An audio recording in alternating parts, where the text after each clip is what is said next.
Como aumentar o seu próprio salário, de Napoleão Hill, capítulo 14. Coopere. Pergunta: você afirmou que o trabalho em equipe é o 14º princípio da filosofia da realização pessoal. Poderia citar dos seus principais benefícios, já que pode ser aplicado no mundo dos negócios? Resposta: para começar, vamos reconhecer que a indústria americana, tal como a conhecemos hoje, não poderia levar a cabo uma vasta operação sem o trabalho em equipe. Todas as indústrias que você pode citar são movidas por um grupo de pessoas que coordenam seus esforços em espírito amigável, trabalhando juntas por um benefício comum. Pequenas empresas individuais podem ser cooperadas por apenas uma pessoa, mas qualquer empresa que assume a proporção de uma indústria deve adotar a usar trabalho em equipe. Veja, portanto, que indústrias e trabalho em equipe são sinônimos, e você reconhece, é claro, que uma indústria bem-sucedida requer uma cooperação eficiente e harmoniosa entre aqueles que a operam. Ponto. Pergunta: essa afirmação se aplicaria da mesma forma à gestão de uma casa? Resposta: sim, mas vamos voltar a isso mais adiante. Agora vamos limitar nossa análise às grandes operações de negócios e de indústria. Pegue o transporte, por exemplo, e você reconhecerá facilmente que é preciso um trabalho de equipe em grande escala. No ramo ferroviário, o trabalho em equipe é tão bem organizado que todas as principais operações são executadas por ordens escritas. Instruções verbais não funcionam, pois os riscos do setor ferroviário são tais que é preciso fixar as responsabilidades a cada indivíduo envolvido na operação. O funcionamento de um trem moderno é um dos melhores exemplos do trabalho em equipe. Cada trem se move sobre ordens escritas. As ordens partem do escritório de executivos qualificados que planeja a movimentação dos trens. São encaminhadas para o ferroviário por meio de um despachante, que, por sua vez, é responsável pela entrega e pela correta interpretação das ordens. O trem fica a cargo de um condutor que se desloca de acordo com as ordens escritas, exceto sob certas condições das quais pode rodar sem tais ordens por uma distância limitada. Todos os membros da tripulação respondem diretamente ao condutor e executam as instruções sem questionamentos.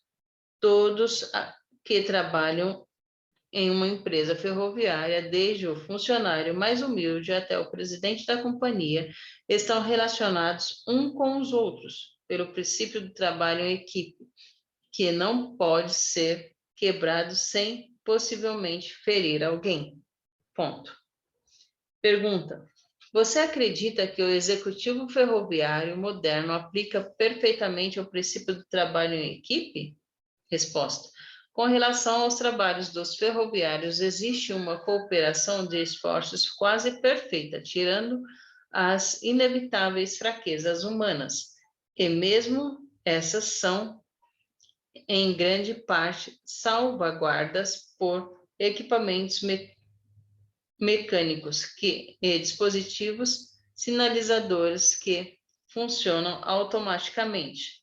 Mas o trabalho em equipe não deve limitar-se à mera coordenação de esforços entre os trabalhadores ferroviários e o público devido pela ferrovia, que também deve ser considerado, pois paga os salários dos homens que operam as ferrovias. Portanto, na verdade, o público é o empregador de todos os homens da ferrovia. Ponto. Pergunta: mas não é verdade que o público é forçado a utilizar ferrovias, gostando ou não dos funcionários? Resposta: essa é uma atitude de muita gente, incluindo alguns funcionários, mas é um ponto de vista equivocado. E se for adotado pelos ferroviários em geral, não estaremos muito longe do dia que veremos os clientes trocando os trens por outras formas de transporte, como automóveis e aviões. Ponto. Pergunta: automóveis e aviões não são tão eficientes como as ferrovias e não podem transportar mercadorias mais pesadas. Como poderiam competir com as ferrovias? Exemplo. Resposta: lembre-se do seguinte: o elemento humano é um fator controlador de todos os negócios, inclusive nos transportes. Quando muitas pessoas deixam de bancar as ferrovias por causa da atitude mental dos funcionários, pode ter certeza de que vão exigir do sistema concorrente para assumir o mercado de transportes. Os aviões serão aprimorados e capacitados a transportar cargas maiores. Os automóveis serão projetados para transportar cargas e passageiros, mas mais importante do que isso, a publicidade moderna será aplicada de modo a convencer o público a utilizar novos meios de transportes. Ponto.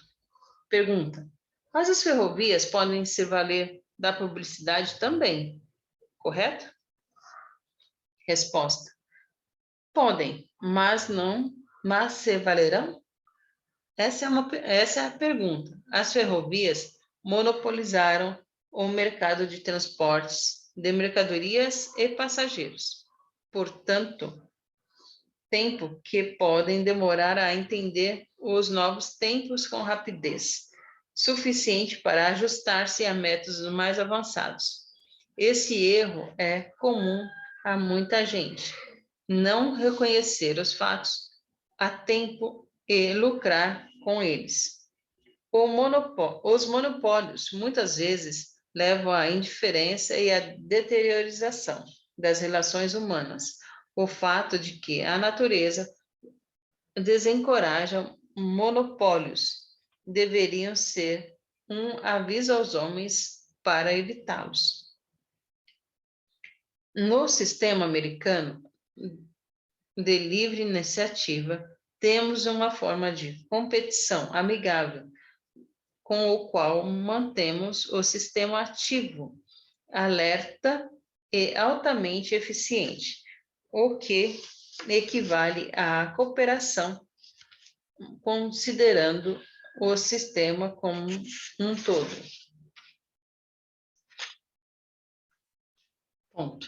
Pergunta: quer dizer que, embora o sistema americano de livre iniciativa seja competitivo, seus diversos fatores estão coordenados de maneira que lhe dão poder? Resposta: sim, é isso.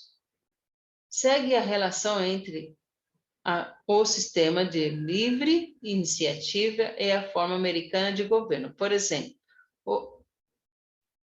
observe que tanto o governo quanto a indústria americana beneficiaram-se da cooperação de esforço entre ambos. O governo protege a indústria e a indústria, por sua vez, ajuda a bancar os custos do governo por meio de impostos e salários que paga aos trabalhadores.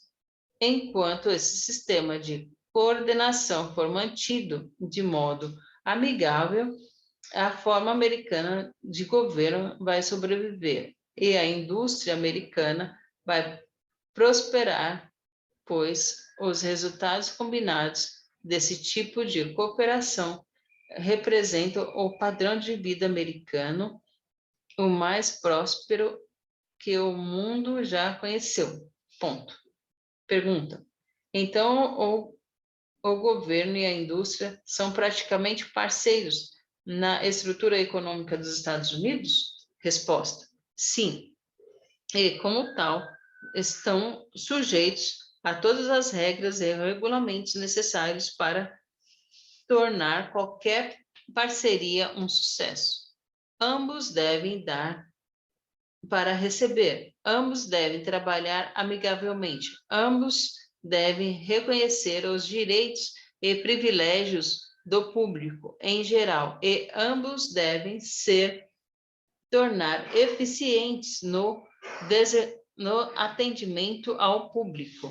Aqui, como em todos os outros relacionamentos humanos, a incapacidade de servir resultará na quebra do sistema. O governo deve evitar os monopólios da indústria, mas, ao fazê-lo, não pode tornar-se um concorrente e não pode sobrecarregar a indústria com impostos despropositados, nem intervir com regulamentação arbitrárias e pouco sólidas que desencorajam o exercício da iniciativa pessoal e a utilização de um capital acumulado. Pelo contrário, é bom o bom funcionamento do governo que incentiva a iniciativa pessoal e o exercício pleno da cooperação individual entre aqueles que administram as indústrias e o público e a que servem. Ponto.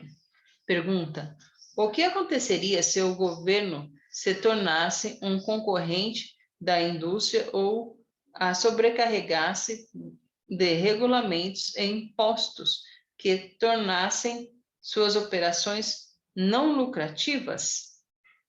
Resposta: precisamente a mesma coisa que aconteceria com as pessoas envolvidas na indústria se recusassem a cooperar amigavelmente para um objetivo comum. Às vezes isso acontece, mas sempre leva ao fracasso. Ponto. Pergunta: quer dizer que a cooperação amigável de esforços é um requisito para o sucesso em todos os empreendimentos humanos? Resposta: o poder pessoal é adquirido exclusivamente mediante a coordenação amigável de esforços. Aqui nos Estados Unidos, temos um sistema econômico baseado nesse tipo de cooperação. Por isso, nossa nação é a mais rica e poderosa do mundo. Encontramos uma prática de coordenar os esforços do grupo de indivíduos em todas as esferas da vida. E essa coordenação nos atribuiu grande poder. Se você observar atentamente, notará que as pessoas que atingiram o mais alto grau de cooperação nas relações com os outros são aquelas que alcançaram maior sucesso em suas áreas de atuação. Ponto. Pergunta: então você acredita que a regulamentação governamental sobre a indústria é que para o bem comum de todos? E por quê? Resposta: porque a regulamentação, dentro dos limites do razoável, desencoraja os gananciosos e egoístas e criar monopólios e proteger o público contra práticas abusivas de negócio. Assim como precisamos de arbítrios imparciais no esporte que assegurem que as regras do jogo sejam observadas e seguidas para o benefício de todos os jogadores. Também precisamos de um árbitro governamental imparcial que certifique de que as regras da indústria estão sendo cumpridas em benefício a todos. Todas as empresas bem geridas têm executivos que certificam de que todos os indivíduos trabalhem juntos com o espírito de trabalho em equipe. Esses executivos são os árbitros que coordenam todos os fatores essenciais para o bom funcionamento do negócio. Seu senso de justiça e sabedoria determina o grau de sucesso de que o negócio alcança. Ponto. Pergunta: e você acredita que uma empresa não pode ser bem-sucedida sem o auxílio dessa coordenação imparcial, conhecida como gestão? Resposta: essa é a ideia. Pequenas empresas de apenas um homem pode operar com sucesso sem um coordenador, mas a partir do momento em que o seu negócio requer mais do que um homem para seu funcionamento, um indivíduo deve assumir a responsabilidade de coordenar os fatores que afastam o negócio ou a empresa não terá sucesso. Negócios são uma ciência que requer precisão de julgamento, experiência e senso de justiça. Todos esses fatores devem ser coordenados e aplicados de acordo com planos cuidadosamente definidos. A natureza humana é tal que nem todos os homens são adequados para servir como coordenadores. Alguns homens, na verdade, a maioria deles não aceitam a responsabilidade de dirigir a si mesmo com eficiência, muito menos a responsabilidade de guiar outras pessoas. No entanto, sem uma orientação prática dos trabalhadores, nenhuma empresa pode ter sucesso. Pergunta: quer dizer que os serviços de um coordenador no mundo dos negócios são benéficos para todos os trabalhadores, especialmente aqueles que não assumem a responsabilidade de agir por si mesmos? Resposta: sim, e posso acrescentar que um coordenador capacitado não apenas atende aos interesses da empresa como um todo, mas ajuda os trabalhadores a orientar seus esforços de maneira que possam ganhar mais do que ganhariam se não tivessem essa orientação. Os homens precisam de disciplina, orientação e supervisão, a fim de que seus esforços sejam de maior valor para si mesmos e aos outros.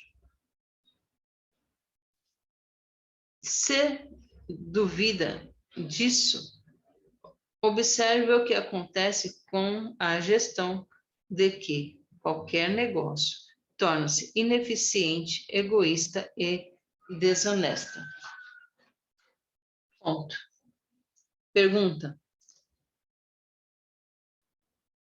Resumindo em poucas palavras, o que você está dizendo é que a coordenação de esforços de indivíduos é essencialmente para o sucesso de qualquer negócio e a maioria dos homens não tem a capacidade ou a tendência de cooperar com os outros de maneira eficiente e amigável?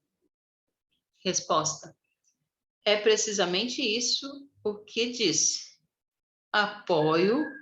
Apoiado pela experiência de todos os líderes empresariais capacitados.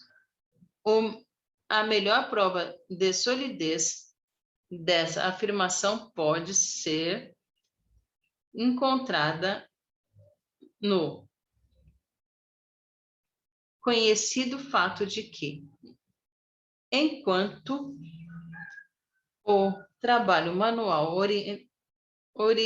ordinário é abundante, a capacidade de gerenciamento é escassa.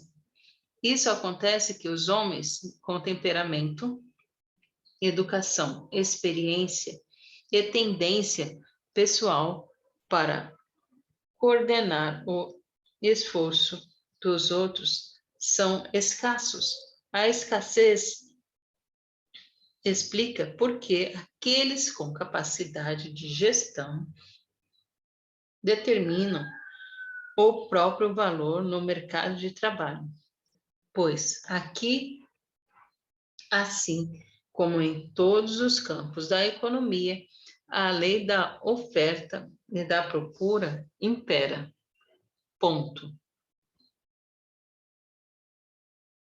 Pergunta. Tendo em vista sua análise, na sua opinião, qual é o tipo de homem é mais essencial em um negócio bem organizado?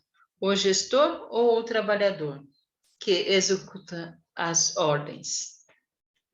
Resposta. Ambos. Os dois tipos são essenciais, mas posso acrescentar minha opinião de que o gestor, em geral, é de maior valia para o trabalhador do que o trabalhador para o gestor, uma vez que uma boa gestão permite que o trabalhador ganhe mais do que poderia ganhar se trabalhasse de forma independente. A sua situação ideal é, obviamente, quando o gestor e trabalhador reconhecem a necessidade de um outro e trabalham juntos, em espírito amigável, como fazem todos os negócios bem-sucedidos. Pergunta. Então, não há razão sólida para a discórdia entre a gerência e os trabalhadores? Resposta. Não. E posso acrescentar que, quando essa discórdia prevalece, tanto a gerência quanto os trabalhadores sofrem. Não importa qual seja a causa da discórdia, qualquer circunstância que afete a gerência ou os trabalhadores causa danos proporcionais em todos os negócios. O atrito entre a gerência e os trabalhadores da indústria só pode ser resultado de falta de vontade de alguns ou de muitos em cooperar em um espírito amigável. Tal atrito normalmente é um resultado de intromissão de agitadores profissionais que lucram causando discórdia entre os trabalhadores. Ponto. Pergunta. Na medida em que o sistema de livre iniciativa é uma parte inseparável do modo de vista americano e um dos principais fundamentos do americanismo. Não é verdade que a lesão ou destruição do sistema de livre iniciativa seria equivalente a um golpe nocivo à nossa forma de governo? Resposta: sim, é verdade. O poder que mantém o modo de vida americano, ou o que chamamos de americanismo, é uma cooperação de muitos fatores, sendo o nosso sistema industrial o mais importante deles, pois é nossa principal fonte de troca de mercadorias e serviços pessoais. A maior parte de todo o dinheiro que circula nos Estados Unidos passa pelo sistema industrial, via pagamento de mercadorias ou salários. Portanto, o sistema industrial paga uma parte importante dos impostos necessários para o funcionamento do governo.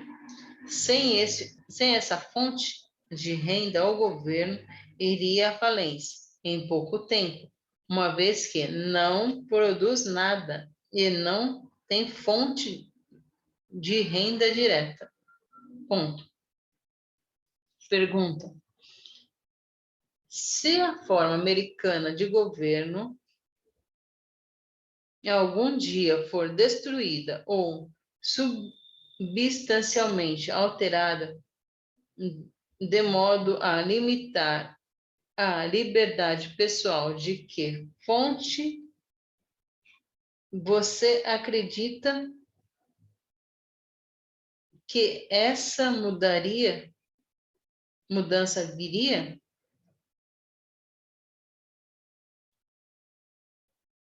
Resposta: se qualquer mudança desse tipo acontecer, sem dúvida, virá como resultado da interferência em nosso sistema industrial. Ele é ao mesmo tempo maior patrimônio e o nosso ponto mais vulnerável. É o núcleo do modo de vida americano, em torno de um qual todos os fatores menores giram. Vai continuar a prosperar desde que o governo funcione de maneira para a qual foi criado, ou seja, como um coordenador amigável de todos os fatores do estilo de vida americano. O governo obtém seu poder de cooperação voluntária dos estados, e os estados obtêm seu poder de cooperação voluntária das pessoas que vivem dentro das suas fronteiras. E as pessoas obtêm seu poder por meio da cooperação amigável mútua, expressa nos termos de livre iniciativa. Veja, portanto, que uma última análise, o poder dos Estados Unidos provém da cooperação amistosa entre as pessoas. Se o governo for radicalmente alterado ou destruído, será resultado da discórdia entre o povo, começando talvez pelo desentendimento entre pequenos grupos motivados por razões egoístas e engrandecimento individual. Enquanto as pessoas trabalham em conjunto, em espírito amigável, não haverá mudança em uma forma de governo, a não ser que o povo queira. E mesmo assim, a mudança virá de dentro. Não será imposta ao povo vindo de fora. Lembre-se que a forma com que o povo americano tornou-se próspero pode ser também como meio de defender os seus direitos e privilégios, incluindo o sistema de livre iniciativa. Fim do capítulo 14.